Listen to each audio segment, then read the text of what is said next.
Hey everyone, I'm Morgan here with Arna, and you're listening to Creative Leaders Unplugged, the podcast from Future Skills Academy. Hey. Today yeah, hey. Today we are talking to Sarah Drummond, a Scottish polymath. Yeah, exactly. Yeah. So I love the conversation. There's so much that resonated with me. The polymath part, not the Scottish part. I wish I was a Scottish polymath now. Scotland I've been one time and I'm dying to go back, so I think Yeah, there's something there. Yeah. for sure. Yeah, I lived in Norway for a while.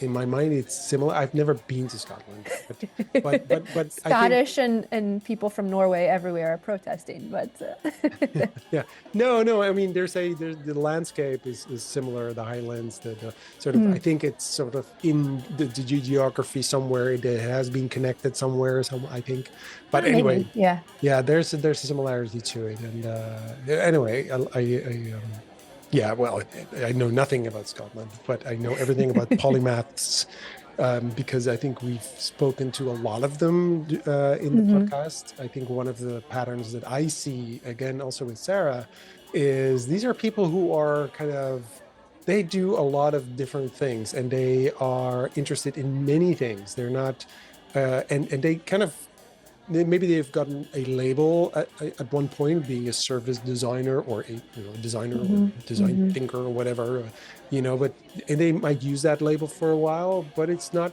really who they are. And I think a lot of people are like that, Hmm. but people like Sarah, they really are actively exploring all these these layers that they have because and I think that's such an interesting kind of thing we're seeing with all the guests that we have. Definitely. Yeah. Yeah. And one of the things that I also liked about our conversation with Sarah is that she also talks about like not in the explicit words, but micro and macro levels, right? Like how are our designs or things fitting into systems? Um, Yeah, yeah, but then also basically doing it. yes, very much. Yeah, Very much. just Yeah. hands on, just doing it, not just for companies, but for herself. She's making films. She's creating this farm for help me vegan meat. Vegan meat. Yes. Yeah. Yeah. So, I mean, it's so interesting to people who are so she's a maker Hmm. and Hmm. yeah. So anyway, I love that part. Um, and we kind of skipped over one thing and I did it on purpose because I thought, because we had so much to talk about, but I, I'm still curious because she said I have about 7 jobs and in my mind, can I ask her to list all the 7? That's a lot. So we're like, because we're having so many other things to talk about, and Yeah. so I'm still curious about what the other jobs are. But yeah, yeah, we talked about skunk works. We talked Mhm. about speculative design, Hmm. language. We talked about school of protests that she needs to found. She needs to Hmm. be the founder of the school of protests. Yeah. Yeah. What else? Yeah. What, She was yeah. designing post offices as a young child. Yeah. Um, Love that. and I think those are yeah, also kind of about like not the evolution, but just how things are always changing and shifting. So the terminology isn't always necessarily the most important thing, but Yeah. yeah. Okay. And so, yeah, I hope you guys are also as inspired as I am after listening. Exactly. All right. Enjoy. Well, my name is Sarah, so I have a name that was given to me by my parents, Sarah Drummond. I'm Scottish originally, but I now reside in a triangle of the UK. So I live in 3 different places: Devon, which is in the southwest of England, London, and I'm still regularly Scotland. So when someone asks me who I am, I still feel compelled to say I'm Scottish. I don't know what that really says about me. Um, and I was described by somebody else, but I quite like this term. And I wouldn't have given it to myself until someone said it. But I'm really a bit of a polymath. Like, I'm interested in everything. And I'm interested in producing stuff and making things. And I have and I'm very not very good at switching off. So I'm always on and making and producing things. So I don't really have a job. I have lots of things that I do that I enjoy. So yeah, so Scottish and a polymath is who I am. Yeah. So that's I've never met a Scottish polymath before. Nice to meet you. Lovely to meet you. Yeah, we got there in the end. Who am I? I'm a Scottish polymath. That is who I am. Thank you. yeah, that's funny. That sounds like an ancient being, sort of Full of infinite wisdom. Yes. roaming the islands. Yeah, exactly. Yeah, the Scottish polymath. So yeah. So what are you? Yeah. Go ahead. No, Morgan, go ahead. Well, I was going to ask what you're making lately, but then that could dive a bit more into work, but I'm more interested right now in who you are like as a person. So what are you interested in or getting your fingers in for yourself in terms of making and creating for Sarah's sake? Yeah. Yeah, for my sake. Well, it's funny because we're doing this podcast at the start of 2024. So I think I have Scottish polymath ambitions and optimisms around what I'm going to make rather than what I'm making right now. I mean, without delving into job-based things, I'm doing a bunch of stuff that I'm interested in. So I'm trying to pick up music again. I've played music my whole life. I used to play in bands. I love music. I think if I could like take away my life I've had now, and I'm very happy with what I've done to date, but if I started again, I would do music and sound. So what I'm doing right now is I'm whilst I'm trying to re-pick up these kinds of hobbies and interests, I am also renovating a farmhouse in Devon. Which is why I am sitting in quite a cold room right now with a blurred background, so you can't see the plaster splatters behind me. But that's one of the reasons I haven't been able to do music, is I've been on the move for about 3 to 4 years. So all my electronic synthesizers and stuff has been everywhere. So I'm doing that at the moment whilst I've been starting a new career in film. But for fun, what I'm doing is making little photo vignettes of films I'd like to make, backed by my own music and sounds. So yeah, that's like kind of it's still constructive to my working practice and job. But that's more of the fun side, is these vignettes. I want to get like these kind of feelings of what films might look and feel like before I jump into writing a script or constructing a pitch for funding. I just want to make these little postcards. So that's kind of my fun, joy at the moment.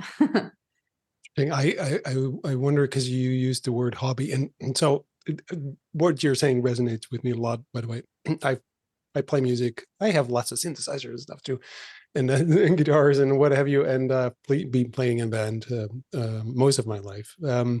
But I always have a problem with hobby, because I'm always like, if someone. So there was a moment when we were playing in a band, and it wasn't really going anywhere, to be honest. I don't know if we were probably not good enough or something. Anyway, but we still have this ambition. And then at one point, our drummer said he really liked rehearsing and playing in a band because it was such a great hobby. And he used the word hobby, and that was the moment we basically kind of stopped the band, and we were like, we are his hobby. We are the drummer's hobby. Oh my goodness. I cannot be anyone's hobby. This is serious. And that's devastating. Yeah, but what I mean is that, so I mean, you're talking about being polymath, but having music, film, making photographs or stills, all that, and obviously also design and that whole thing. It's all connected somehow. Is it? I mean, are they hobbies, or are they actually just part of who you are? Yeah. I mean, it's all my craft really that I apply to helping people see and do things. I mean, my job is also, I mean, it's an interesting time to interview me because my job is I have polymath jobs. I mean, I have about 7 jobs at the moment as well. So I think making has always been instrumental to me communicating, and also creating space for myself to be, yeah, I think quite introspective actually, like growing up, you know, like really spending time by myself, creating these worlds and environments and ideas. And, you know, if I look back even when I was 5 or 6 years old, you know, I designed a post office when I was 6, a new post office, a new service. And I used to make it all, and there was systems and little cards you could stamp with these like Forever Friends stamps and things. So I've always been creating new worlds based on making stuff. And, you know, I followed my nose really, pursuing that as my high school education. You know, I did everything, music, drama, you know, all the stuff. You had to do maths and English, and it was good. But I really got into design, and then, you know, followed that through art school as well, followed that into a studio practice, followed that into teaching this now in a kind of leadership sense. But making and constructing with whatever medium to communicate something has been instrumental, beyond words. You know, a lot of people, we use words a lot. We use words have, you know, they're synonymous in society for us. You know, delivering politics, you know, in the 1800s, these big scripts from Abraham Lincoln, you know, as television came in, it was so often word-based, you know, there was a lot of word stuff to that. The printing press and the explosion of ideas was often done through words. And I appreciate words more so than ever now, actually, but visual making and sounds and stuff that can be experienced beyond words, I think has been, yeah, a really great communication and thinking tool for me, I guess. So it's at my core. I can't help it. I can't talk to someone without sketching something, you know? And I'm just like, I have this image of you creating, how old were you when you made a post office? This is fascinating. Six. My radio station came age 8, and my Super ethnographic family tapes came about 9 with my Fisher Price recorder. I mean, I was like compulsively making stuff. Wow. And was your were you an anomaly, or was your family also like this? Or like they like, oh yeah, she's definitely our kid. Like she's clearly building a post office. Like I think I was just, and I don't mean this with any disrespect to my parents, by the way, but I think I was just sort of left to my own devices, you know, like, you know, growing up, like my dad worked, my mum was working as well to make money. We, you know, just had to get on with amusing ourselves, right? Like, and then my mum was a single mum for a while, and, you know, then she had to work and she went back to university in her late 30s. So yeah, like we had to amuse ourselves, you know, and what better way to amuse yourself than to make things, you know? I think all kids do that. They make and invent games all the time, you know. I think it's innate. I think what's interesting is, or what I'm fascinated in generally, is like when we take away that making essence around about the teenage years, and there's some of us, I think, that manage to hold on to it somehow. I'm not sure why or how, but some of us grasp it and say, actually, this is really cool, I'm going to keep at it. But for a majority of people, I think that's actually taken away a lot. Yeah. And then we go back important. And yeah. That is so important. Yeah, that's as a parent, I'm so worried about these things. Yeah, I see it with my kids, right? So it's also about, you know, feeling sort of insecure about making things, creating things, because it's so if you create something, you imagine something, you make something that is so vulnerable. And I think in your teenage years, you don't want other people to judge you. And I think, I don't know, that's actually, and I see that with my kids, especially my daughter. She's 17. She's right in the middle of that. You know, also with social media, and everything has to be perfect because everyone is perfect on social media because they never post, you know, photos that are not, and every TikTok, you know, video is happy and amazing and great. So, you know, also hers. But so if you look at it, you're like, this is amazing. She has a great life, and she has for sure, but she's also a teenager, you know, and going through school and, you know, having bad days. I don't know. I think there's a moment, I don't know if it's about school, you know, and maybe echoing sort of Ken Robinson a little bit, you know, that you know, schools kind of kill creativity. I think there's a truth to that. If I see my son, for instance, you know, he's 12, and he, to your point, he creates things all the time, games, and like he comes up with these weird games that don't work, by the way, but he wants us to play the game. I have this game. We're gonna do this. Like, what?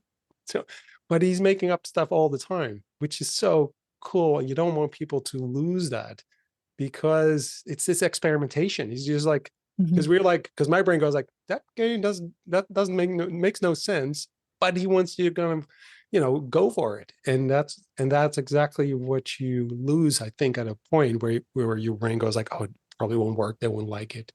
So maybe it's your environment. So school obviously is really important. Your friends is important, who are the people around you. And so so you don't probably, you won't have an answer to it. I think that how did you survive that, and why others, why did you hold on to it, and why did others not hold on to it? I don't know that, but I don't know. Do you have an answer? Because if I you don't have, that'd be know. an I mean, I awesome guess podcast. here's the answer to Yeah, life and playing and creativity. I don't have an answer, but I'm just angry, I guess, at adults. And I see other adults around me now that kill creativity as well, not just through schools, but adults run schools mostly, right? And so I get frustrated when I'm helping workplaces and executive teams and say like, okay, in order to figure out what we're going to do next, we need to test and learn some stuff, right? And there's going to be some playing, prototyping, and you're going to need to create space for this. And it ultimately just says risk in capital letters, like RISK. This is a big risk. You don't know what you're going to come up with at the end. We can't just let people make some stuff up. We need to manage this. And so I see all of these like devices and mental Olympics that adults have invented to manage risk that kill that stuff, And I just think we could learn a lot from going back and watching children play and how they invent stuff, because they still get to a solution. I got to a post office, or I got to a tape recording. Exactly. There's a really great short film that was made. It was commissioned by Guardian Films, and it was done by a director called Charlotte Reagan. It's called No Ball Games, and it basically goes around the UK and looks at like 5 sets of children talking about the games they invent. And I just think what's wonderful is that in these groups of children, there's this imagination that's completely rife, going crazy and wild, but they're building rules and they're building structure, and then they show you the game and they play the game, and it's like they played with even the discussion and the creativity, and then they got to a point and they created something that was really cool. And it's like, if we can hold on to that and stop the adults saying, oh no, we need to know up front before you get there what you're going to create, we can remove a bit of that steer, I reckon the world would be a better place. So just adults, that's the problem. Fix adults. Give them therapy. Well, I mean, you're right. I mean, it's that's the truth. They need therapy, and but they really do, because it is about trust and letting go, and just getting kind of unstuck, and creating sort of environments where people can actually, play and try things out. And it's this feeling of, if you we all know this, if you work for an organization, there is, even though they tell you like, we want you to innovate and be creative, and we have these, we've done workshops where everybody's like, it's amazing and stuff, but deep down they don't really trust the company they work for. They don't really trust. There's not a real trust. It's theater. It's business theater. Like you have innovation theater, right? You have business theater, but it's true. They don't really trust. And I've been running these coaching programs for what they call change agents, and there's such a fascinating thing about that, because everybody plays along. They're going to be the change agent. Which means we're taking risks, because it means change. It means to do something that has never been done before, or it's different to what they're doing now, which is big risk. Like you said, it's risk. You have to try, and you don't know if it's going to work, because and they play the game in a way. It's really frustrating, but up to a point, because these are coaching programs, and it is about, so we say it starts with you. You have to dig down deep inside yourself to really understand where your barriers are. because that's what will kind of inform you what you should change, what you should do. And basically what we're asking is like, are you really willing and able to take that risk? And then if it becomes too personal, they say, no, well, that's, it's, this is my job and this is my, I'm not going to, that's too risky. Now I'm going to be really vulnerable. I'm not going to share all that with my colleagues because I don't want that. So there's this, I don't know, there's this theater going on in my, at least in my sort of mind. Like, this is not really real. It's not about real relationships, is it?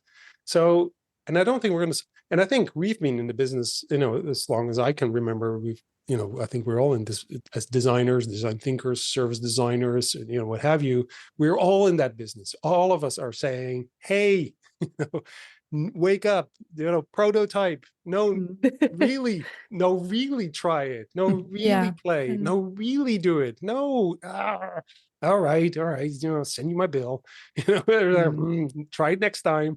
And how far can we push them as consultants, as kind of designers? How do we actually dare to tell them, like, you're just playing. This is not real. Can we really push them? That's my, like, this, like, I don't want to lose the client, but I don't think they're really doing it. But okay, we'll do the workshop. I'm sorry, that was a long kind of a rant thingy.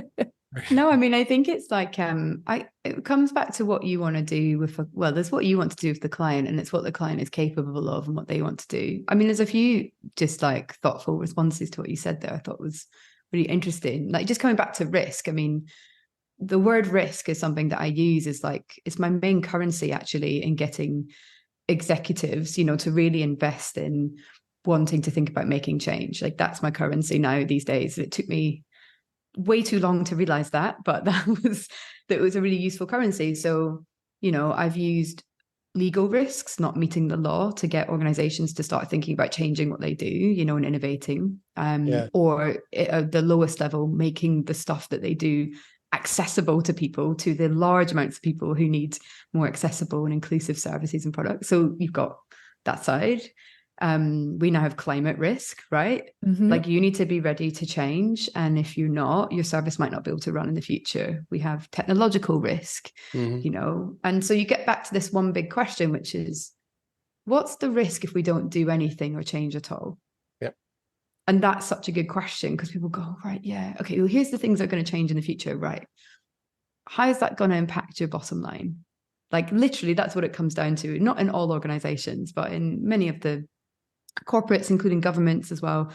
What's going to happen to the bottom line if we don't do something? So risk has really become my currency. But the change you want to make is then you taking like reading the room, as we started the conversation with, but reading the organization is, what change are they actually capable of? What's the appetite, but what can they actually deliver on as well and change? And I often think about using the risk as your starting point, but knowing how much change can be achieved. And then you have to look at yourself and go, do you know what? Like, the operating model of this business is not going to change. Like, they're not going to go from like delivering stuff door to door to completely doing it virtually, or like whatever that constraint might be. So it's knowing what those constraints are at that level. Or are they just going to be able to tweak 2 touch points to make things slightly more accessible? And it's testing that, I think, constantly testing that. So I think when we're working in these arenas, we've sort of, I always talk about this thing of like doing this change work or design work, or however you want to call it, because I don't really care these days about terminology. I'm not too worried. But the change work that you're doing, often the design of that change is 10%, it's the communications the 90%, and all that 90% bubble is like understanding constraints, understanding the environment, building the relationships with decision makers, figuring out your pitch. All of that stuff is the real work. It's both real work, but I think that bit's the hard work that really needs to be done. So yeah, just in response, some thoughts, some musings. Yeah. No, totally. I hear you. I think risk is such an important. It's although, and we just just talked about words, sort of it's both.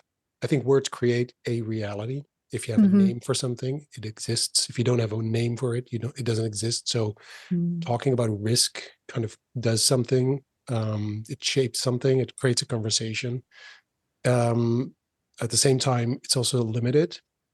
because what some people experience as risk or see as risks, other people, how do you feel? What is really, what's the emotion that's connected to that? I think it is such a important thing to kind of make people feel at least that they can take the risk and know that if, so to your point, what if you don't? So you're right. So that's the language, right? Is like, what if you don't? There's the classic, if you don't innovate, oh yeah, right. What if you don't do that? What if you don't change? What will happen then? Oh yeah. So the alternative of what you're proposing, but still at the same time, I think that there's a moment where the system basically, and not the people, because they might understand, but they're part of a system that will kind of stop them from really changing their behavior. It is all about behavior. It's all about how do we behave. It's this mental model that you have, and then that, acting upon that, and there's a system that is so. And I don't care about what it's called, service design, design thinking, design, whatever. That's really not important. So I think there's also that evolution going on, that there's this, we're part of a community, I think, that has been kind of playing around with this and thinking about this. And, certain things are now, like to your point, all of a sudden you're like, wait a minute, risk, that's my currency. So we're part of that evolution. I think that's happening. But what do you see as a sort of if you look sort of throughout your kind of your career up to now, as a Scottish polymath, roaming the islands. Sorry. What do you see? Do you see that evolution? Do you see, not just in yourself, but also in sort of the, in the world that kind of where you kind of work in the communities, or do you see that evolution going on? Like an evolution of terminology and expansion. Terminology I'm trying to kind of get a sense of, for myself, like there's always something changing, right? So we are having discussions around terminology, and it is confusing and fuzzy and doesn't make sense. And this is just language and words, but there's more. I don't know. Is there? Can you kind of? Yeah. I mean, language is. Oh, it's so useful, and yes, it's unuseful at the same time. And I guess for the vast part of my career, it's always interesting how other people might label you, except for being a polymath, people would probably think of me and service design quite specifically, I imagine, because the studio that we ran was called Snook and was a service design studio. But to be really honest, behind us applying a lot of our thinking to services was just design thinking, was just being designers. And beyond it being design thinking, was just a bunch of people who used to make post offices and tape recordings going, what's the problem you've got? Or what future do we want to create? And let's try it out and see if we can make it. And make it being the really, like, the quintessential word in that. You'll come back to that. I was actually looking at a presentation I gave yesterday, not because I watch presentations I give regularly. I was just so brilliant. Yeah, I'm so good. Look at this one. I thought of athletes, like watching their tapes to learn. So right, yes, yeah. No, I was actually sending a video of like what is service design. A talk I'd given. I was like, you should watch this because it's a much more articulate, thoughtful way of me talking on the phone to them. And there was a quote actually I'd put into this presentation I totally forgot about, but it was by probably like another polymath author called Peter Drucker, and he said, the best way to predict the future is to create it. And I'm glad I resurfaced that quote for today, because and just for using again, because I think that's how I've always thought. It's like, or the Buckminster Fuller quote, we're born to be architects of the future, right? Like we are creating what comes tomorrow. So for me, on a personal journey, I've just always felt that, and whatever medium is useful, we create it. But I think what I have seen in my career is a distilling of design thinking into service design becoming the vehicle for many people to attach themselves to as a community, as a set of methods and practice, who were not necessarily looking at services, who were making stuff in order to make change. And where I think where we've got to with service design, if I'm really honest, is perhaps a little bit of the imagination being lost, and a real intent focus on doing a bit of painting by numbers and a lot of the steps correctly.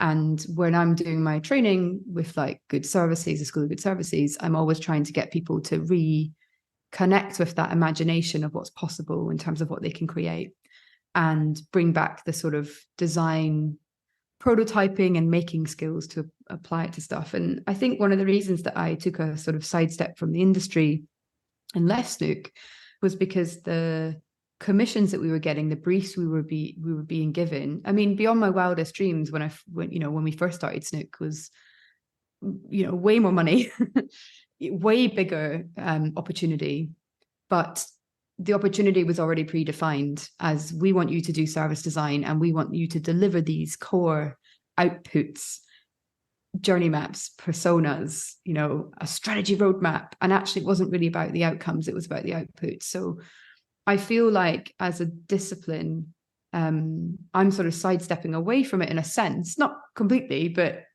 assimilating myself with some of the industry, because I feel like the commissions I was getting were just really boring.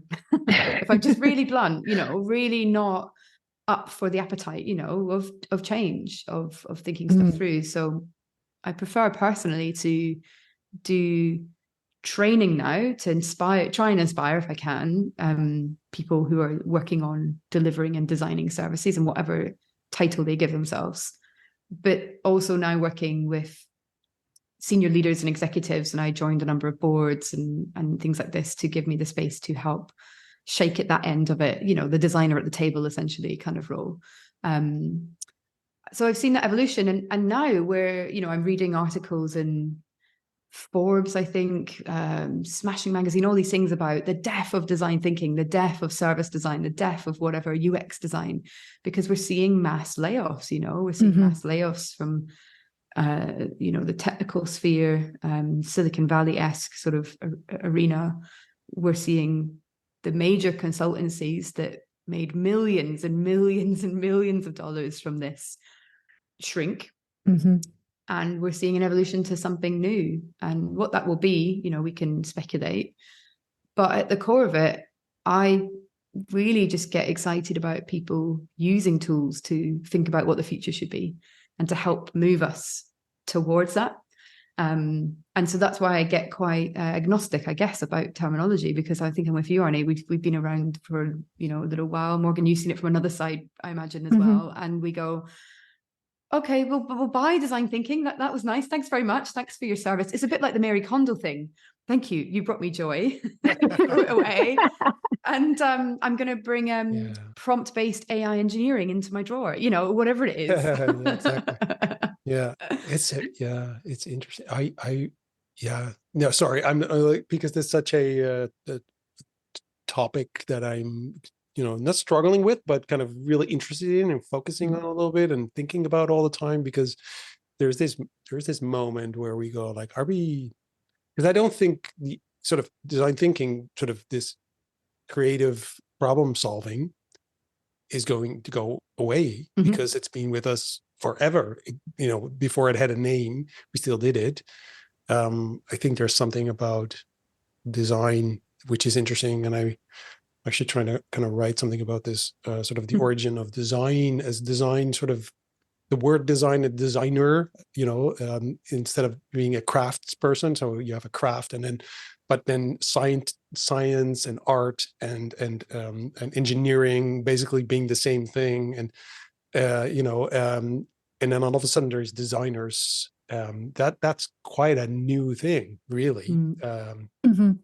So, so there's this, I think if you zoom out, there's probably an even more interesting kind of evolution taking place, where design basically tries to kind of find its way back where it's always been, being sort of a scientific method really of trial and error. Just try stuff out and to your point, play and try, and that's what they do in laboratories. I hope, at least. I mean, how else are you going to find out the new shampoo? Hey, right? But that's right. And then there's this whole huge organization to build around the core of all these businesses, which is trial and error. I think always, I think, I'm just going to say that. I can't, top of my mind, I can't come up with any business that has not kind of its roots in trial and error, because that's how we learn things. That's how we learn things. So then we built this whole kind of structure around it, which kind of starts managing that and then manage it to death, basically. And then these companies collapse, and then something new arises, starting with trial and error, just playing around, and it becomes really big. And then we think this is forever. Google's going to be with us forever, and no, it's not, and they're going to go away again. But I think there's something around in that kind of going from chaos to order, somewhere there is this creativity that we have, this, being the polymath that you are. I don't think everyone will be that polymath, but I think we all have those elements in ourselves, in our lives, because we have to solve all these problems all the time, the whole time. Doesn't mean we're going to be these crafts people, but I don't know, there's something there in that mess. And I'm thinking of like the nature of being like reactive versus proactive, because you were talking about being architects of the future, or the best way to predict the future is to create it. And a lot of design has been reactive, right? Here's our big glaring problem. Let's use design to fix it. And so it's kind of, and you were mentioning all the layoffs, and that's just undergoing this huge shift, and the world is changing and developing so fast that it's nearly impossible to continually react to it, right? So much is happening that you just have to tap out at some point and say, I'm only going to focus on this small area now because I can't keep up with the rest of it. And so I'm also wondering how much of a designer's roles are going to shift towards being more like future focused and more proactive. And okay, population distribution is going to be a problem, but let's not focus on the current state, but let's design the future state. And of course, this is already happening, but overall, as a design practice, I'm super curious to see, and if there's going to be money in this, because as you mentioned, Arna, like everybody's managing and mitigating risk, and they want to be sure of their trial and errors and that they get their money. And it's a super interesting thought about where will designers play in the future, as we need to create new things, and the word things being very ambiguous, but not just products or services, new company structures, designing new ways of company structures, new economic models, new policies, new land ownership models. There's so much to be designed that is not necessarily where designers have typically played with, although there are lots of really fascinating, interesting examples of designers being involved in policy and designing these new models. And it jumps back a bit to what, I think, Arne, you were alluding at, which is, everybody is creative, or has creativity within them, and everyone has ideas. I think for me, where design plays a role in that, it's not that, let's be clear, designers will not save the world. Designers are not all designers are schooled in great economic models or great land ownership models or great new ways of thinking about migration, etc.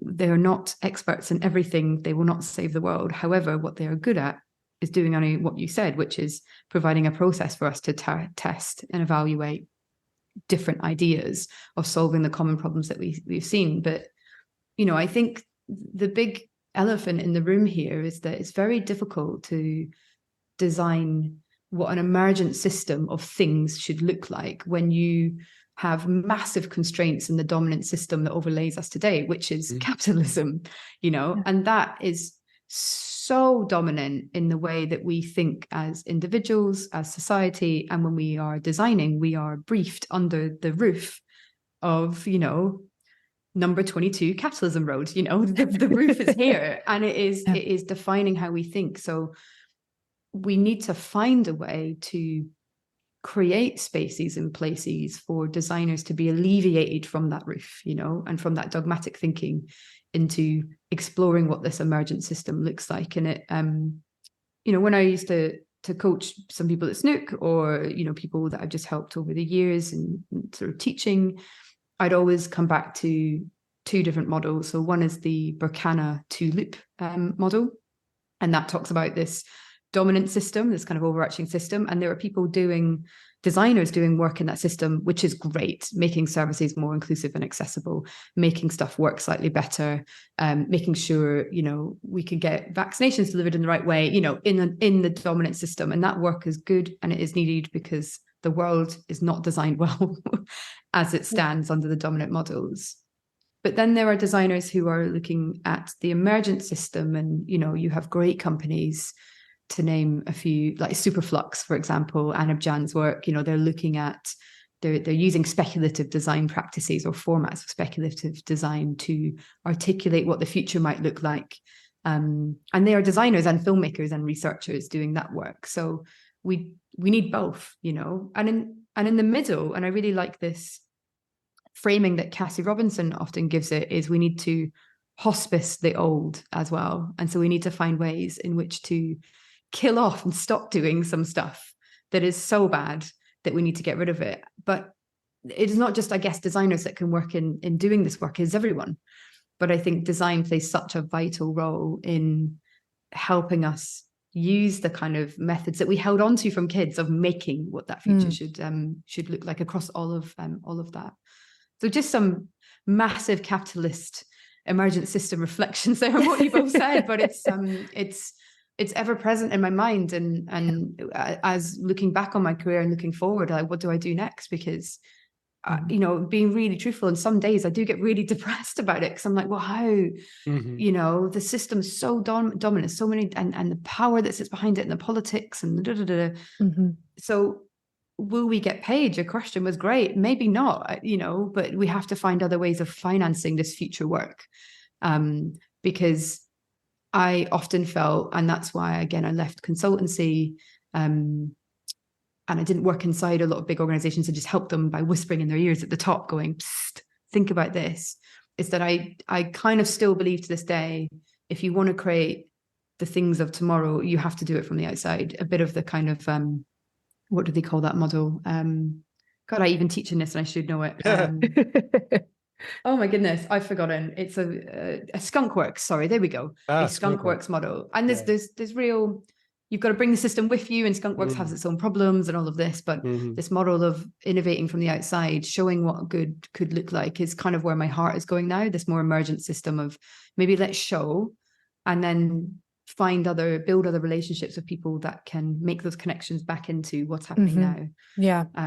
I feel my heart at the moment is blending more towards there. Whereas when I was at Snook, I was much more dominant system, whilst we did some emergent system work, you know, make this better, make our process better, improve the volunteering experience, get a passport more easily, you know, this sort of stuff. But just knowing, I think being cognizant of that as anyone creating, designing, shaping tomorrow, is knowing maybe which role you're playing across that sort of two-loop model is quite interesting. It's a good thing, I think, to do for yourself, so you know where you're at and you don't get too distressed about oh, well, all these constraints are here. I feel like I'm just slightly tweaking this, you know, getting a pizza for someone. I'm like, well, you know, it's okay if you're doing that, but what's the future of pizza tomorrow? That's a really bad trivial example, but knowing where you are and what your vantage point is and what you're looking at, I think, is a good personal exercise to do at any given point of the work that you're doing.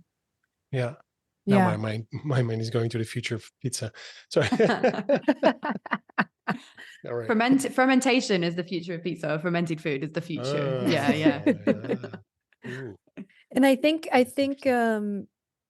thinking of the, like, as you were saying, like the model outside and then getting somebody inside to bring to it, I think that's very, very interesting. And we had, of course, I mean, you guys have all seen this firsthand, but we had just done an inner kind of project, a bunch of research and thinking about like the first steps of service design to change some internal processes.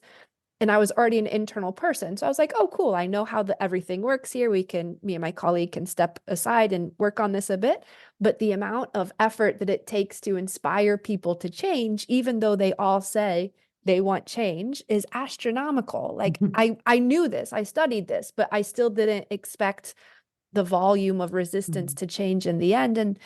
And spending, and it comes back to that like 10% design, 90% communication, so I think there's a lot of freedom and imagination that can really be found when you're doing something outside of the cookie cutter, outside of the norm or the typical. And it's scary, Yeah. right? But it's really exciting. Yeah, it's so, I mean, that's such a common thing I think people express when they're doing any form of like change or design or innovation work, is this like, I totally agree, like resistance to change. I remember like really young, starting out as a service designer in government. I mean, I think I was like 20. I got an internship while I was still at university, which is what really switched me on to this stuff. So thank you to Skills Development Scotland actually for my real opportunity to play inside government as a weird designer. But yeah, I remember running a project around redesigning the sort of young person's experience through these centres and thinking about the kind of standard stuff like the connection between more digital pathways and coming in and improving their CVs and getting a job and stuff like this. And people just sat in these workshops I wanted to run like this, I know the audience can't see, but with their arms crossed and just slightly frowning, a lot of people, and going, not really wanting to engage. And I remember that so clearly because I've met that so many times in my career, but it was my first experience of it, and wondering all the time, like, why would you not want to change stuff? Why? Why? What is wrong with you? What is wrong? And I think a lot of people hold a lot of fear about changing what they're doing. I just to source another book in my head at the moment is a book called Capitalist Realism by Mark Fisher. It's got a big question under it. It says, is there no alternative? And he delves into this idea of, not just in this book, but some of his other writing, about this culture of evaluation that exists in society. And evaluation of how we're performing and what we're doing and are we meeting outcomes is so rife in everything from, the share capital of an organization to, and their EBITDA and their profit, right down to the individual who's going to have some kind of review at the end of each month or end of each year that makes sure that they retain their job or they get the bonus they were looking for. And that bonus means that they can get their extension or actually just pay the bills, And so there's this real, I think, fear and evaluation that is wrapped up in that sometimes people don't want to change because they have to just deliver the thing that they've been set to deliver. And so when you come along and you say, hang on a minute, let's rip this whole thing back up, and there's some risk to this, I think it comes with a lot of fear to change in that way, because end of the day, people got children, they've got food to put on the table, they've got mortgages to pay, they've got a house they want to buy, they've got a car to run, they've got leisure stuff they want to do, they want to go on holiday, and putting that at risk is a real fear for people. So I'm always cognizant of that, doing work and speaking to people about that. Yeah, there's something else though. I think because I always say people are not afraid to change because they do it all the time. They just don't, they're just afraid of not having the control of what's going to happen. So they're losing control. And there's this thing called loss aversion or the uncertainty tax, which is, this idea. So if you you experience losing something way stronger than you experience gaining something. So losing something hurts more basically than winning something. And that, so we kind of, because we don't know what's going to happen, and we don't want to lose control. It's the worst thing to have in, and especially if you think about services, if you interact with a company, you don't know what's happening. You don't know, you have no control. You don't know what's going to come out, waiting for someone to answer the phone or something, and it's too long and you have no control over it. That's so, I think that's something that causes people to kind of just either freeze, this idea of, because there's danger, again, there's this risk. They don't know what's going to be there. They don't know they're going to lose something, and they don't want to lose something, even though it might be better, but losing something feels way stronger. So they want to hold on to, even though they know it's bad. But it's so the gain, sort of the winning, whatever they win, whatever the alternative must be a lot better. Must be, it's not just a little better, but a lot better. And then then they might change. And I think that's part of the psychology think of it. But changing is always, I mean, we change all the time, right? So that there's this weird thought that we have about change that, I don't know, if you watch a movie, you meet someone new, you change, the world looks different. You do all the time. Yeah. All these micro ways. Yeah. Yeah, definitely. And I was going to say, I think when it's explicit, like you are about to change now, right? It really makes us stop and reevaluate. Do I really want this? Things will never go back how they were. And yeah, exactly. And so, but this idea of if you think about it in that way, that there's this feeling of, and look up loss aversion. If you think about the fact that people experience losing something, whatever it is, way stronger than winning something. So it's just a psychology thing. It has something to do with survival. It has something to do with basically how our brain functions. And so it is it's an individual thing. It's a personal thing. It's, so that's the other thing. Like exactly to your point. Like I have kids. I have a job. So I remember doing many years ago, I was doing this workshop, and we were creating sort of an idea for this company. This is the beginning of electric cars, and so people needed to kind of find a way to kind of charge their cars and recharge their cars, and there's a company, and they were creating these basically, I don't know what to call them, these things, that these sockets you can plug in your car in front of your home. Okay, and so they were selling this. It's an emerging market, a new market, and we were doing this workshop. But the outcome of the workshop was basically that they had a sales department and they had a customer service department. When you're not a customer, you get into you phone the company, you get the salesperson. The salesperson would have I don't know, 4 minutes basically to talk to you, basically, because they were on the clock, and they had to have I don't know how many conversations each day, but they were measured accordingly. So anyway, so they had 4 minutes, and then they had to hang up because they weren't selling you anything. Some kind of a logic was in place. Anyway, then if you would buy one of their products and then you would phone them, you go to customer service. They had all the time. They care for you. They would because they had all the time for you. So that was basically how they set up their service, if you will. And so the conclusion of the workshop was, basically, you should send everyone always to customer service, because it was beginning, people were doubtful. They didn't know how to deal with that because it was all new. They might be the first person in their town to have an electric car. And so they had all these questions. They needed time and attention. And so that was the conclusion of the workshop. Our client was basically the sales manager. And so he said, that's my department. That's my people, right? So that's basically, that's not a thing.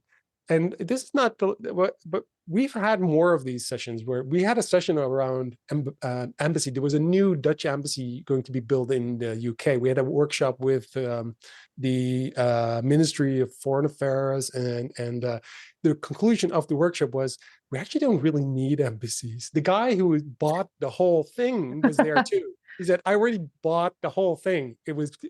We paid millions. And the conclusion was, why do we have an embassy in London when actually the connection is direct between the prime ministers, and there's no need for it, except maybe from getting a new passport when you're lost or something. You don't need this huge $1 million whatever embassy. So there's this, that sort of, to me, was sort of especially in the beginning of when I was dealing with service design, like, what it's way bigger. Everything is connected, and And so the system is so important. They're not going to do it. Nothing happened. I've done so many workshops, and with me, I think everyone who ever is being busy in service design, especially in the early years, done so many workshops with so many amazing outcomes that were never going to go anywhere. That was my frustration, where I went like, I need to make impact. I want to make a change. I want to make a difference. I think I should make a difference. To your point, when you teach, you reach, someone, you change a person, you give them this new way of thinking, or this little tool that we're like, oh, that's so useful. Or the liberty, the freedom, or the this that they're allowing them to kind of play, and there's like, oh, this is actually really useful, I can try something, or whatever. But then you make a big difference, and that person will change someone else, and they will change other people, and they will change. So to me, it was like, I think you should go through coaching and teaching one conversation at a time. I think that's a better path. And maybe that's where we as polymaths or creatives or designers, and that's because not all design, I mean, you have craftspeople. My wife's a graphic designer. I mean, she doesn't care what I'm talking about. She's like, oh yeah, right. Yeah, I'm just going to make beautiful things. And like, oh, I'm so jealous. But anyway, but people like us, maybe that's what we do. Maybe we are kind of those people that are trying to find that space where we can really make that change. And we tried this approach, and we tried another approach, and we tried multiple approaches, and it doesn't matter what it's called. It doesn't matter. We kind of say, okay, what is it now? What's it called now? Depends what you're doing, I think. I mean, it's like I was talking to someone the other day about like fundamental, like really like books that changed my thinking when I was younger, and gave me a sort of thought about, if I look back on my work, but my polymathness today, what really inspired me, and it's not a design book. I very rarely actually give people design books to read. There's a couple I always recommend, but this book is it's a catalogue by Jean Sharp called 198 forms or ways of non-violent protest. And he basically studied protesting around the world and then brought together almost like a pattern library, a pattern language of different ways of making change. And that's always hugely inspired me, of ways in which anybody can be creative about making change happen, from the fundamental basics of going on a march and protesting for something that you believe in, to staging a walkout, to blockading something. We're seeing this in relation to some terrible atrocities around the world right now. And people are applying all forms of non-violent, protest to this. And I was inspired because it was like, I think one of them was worded something like redesign a system, redesign it, or which is what I'm doing now, make a film about something. So it's, or teach people. So I always really loved this book because it just gave me so many ways of thinking about different ways you can make change that don't require you to be like, we have to do this whole process. It's just like these different ways, and that you don't need to be, as you said, Arnie, like wedded to one. Throughout your time, you figure out what's the best way to affect change. And, as I said, there's lots of really difficult stuff happening in the world right now, and people are trying these different methods to see what's going to take center stage on this. So, that book like really inspired me to just be open to whatever method, whatever way to get to the destination we'd like to take someone to, whether that's just a new vantage point or whether that's actually changing something.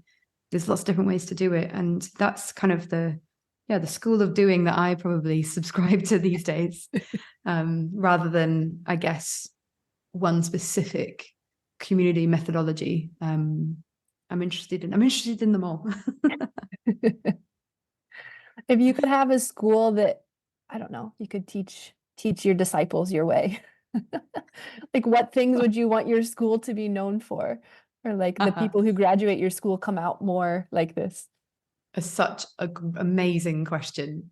Well, I mean, I already run a school right now in design, service design Cool. type stuff. But but that's for a specific community of people that for the dominant system and the slight emergent system of work we need to do. So I'm very happy with that. So, but I would want to be careful not to call any of them disciples, because they're just our, you know, students, our students that we love to work with. I don't know. Do you know, if you ask me that question on any given day, I'd probably change it. I really want to show people how to, take Gene Sharp's work. That would be great. A school of protest. That's it. That's what I do. Mm. A school of protest. And, you know, bring people like Gene Sharp's work in.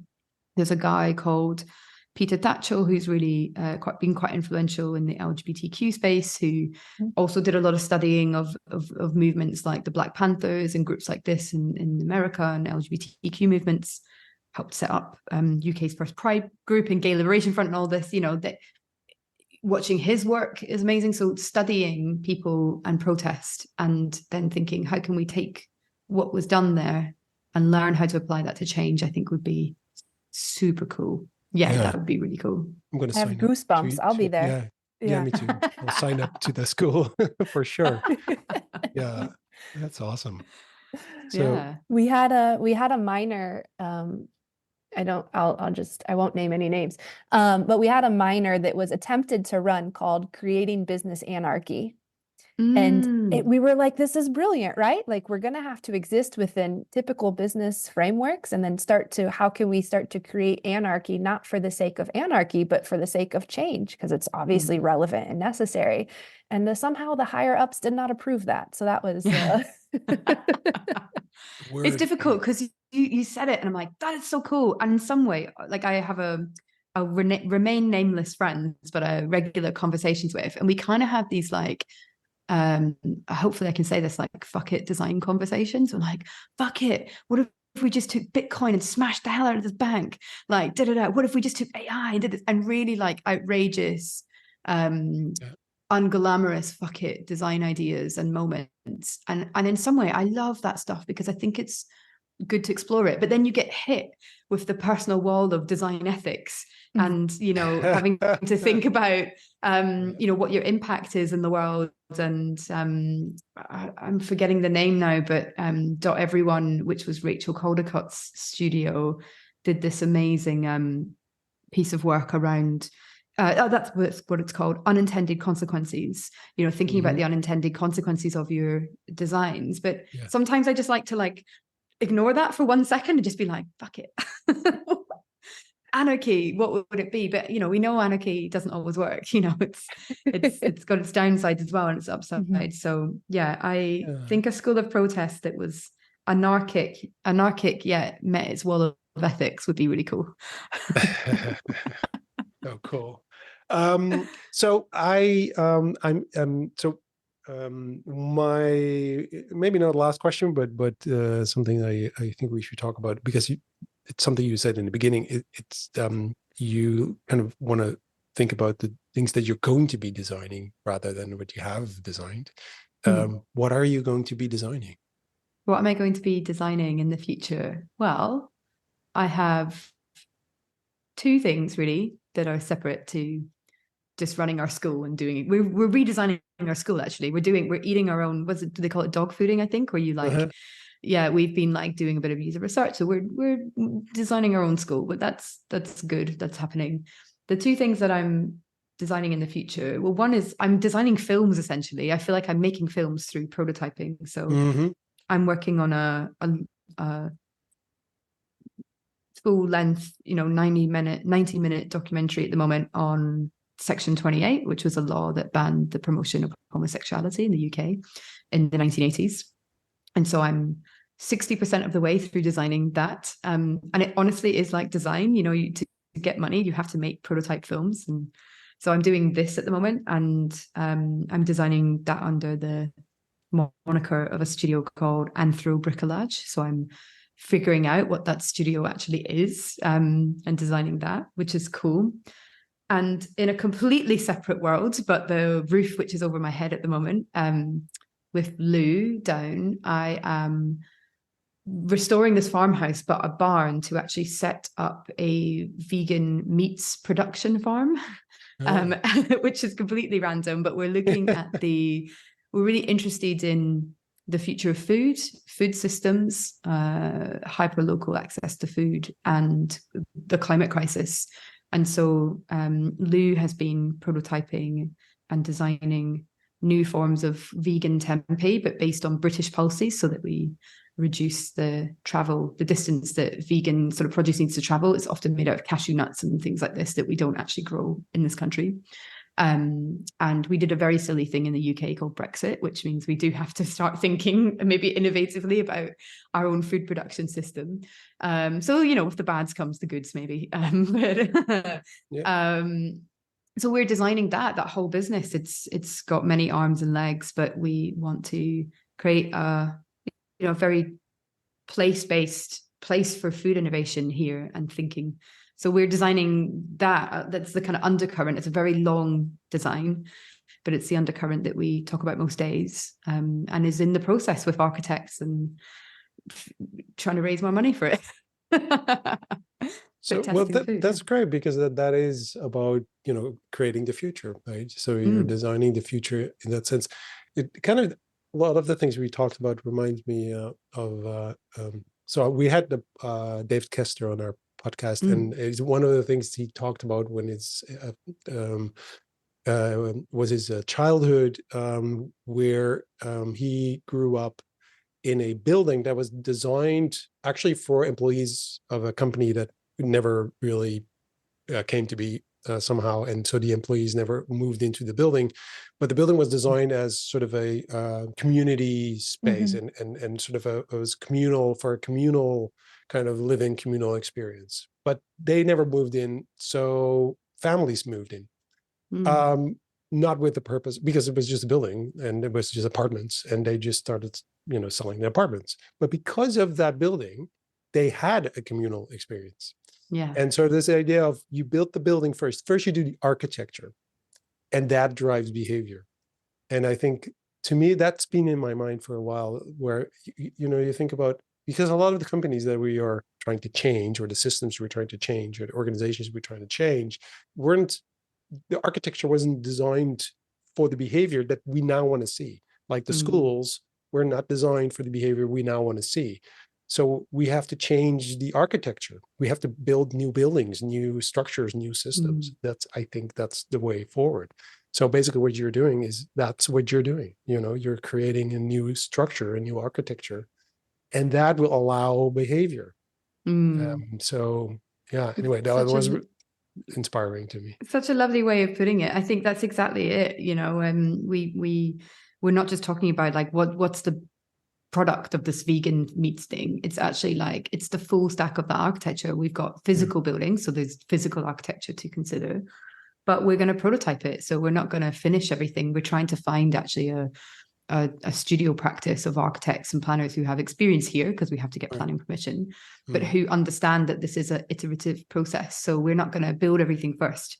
We're going to build bits of it, test it out, build some more.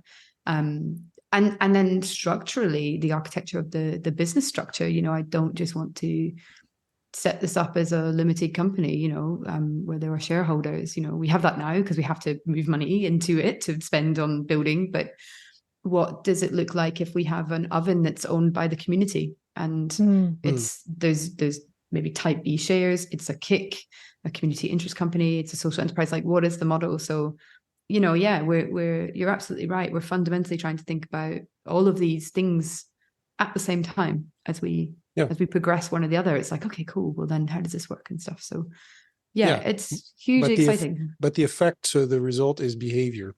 It's people being able to do things differently. And so I think that's, and to one of the things we talked about earlier, is that, and thank you, Morgan, you said that kind of, you are proactive in that way. You're not reactive, you're proactive, right? So as designers, we or creatives, or whatever we are, and makers, let's say it that way, as makers, being proactive, saying what is meaning, what is the behavior, what do we want to see change, and how do we then build, create that architecture that kind of kind of makes that possible. And I think that's, instead of saying, here's the architecture, it's there, go and, figure it out, change it a little. No, we have to kind of rebuild things. That's a really exciting thing. And I think it's happening. And let you, you're doing it.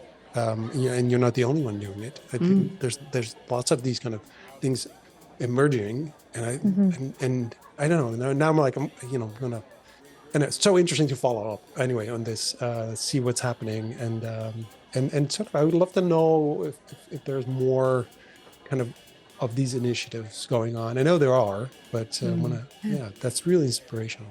So cool. Oh, cool. Cool. Well, we'll send you some vegan meats, possibly. We need to test our international distribution channel at some point. So, well, we'll send you our address. Yes. You tell me if it shows up with too much mold, and then we'll see. Exactly. Yeah, that would be really cool. All right.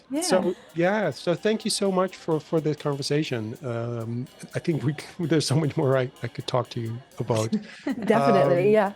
Yeah, and maybe I hope we will in the future. And but for now, so thanks for being on our podcast. Oh, thanks for having me. Thanks for the conversation. I'm like off to Google all these things that you've told me about. Like, this is so interesting. So thank you.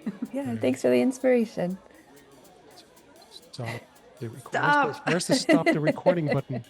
Like, I lost the button where it says stop recording. What is going on? Oh, here. Sorry.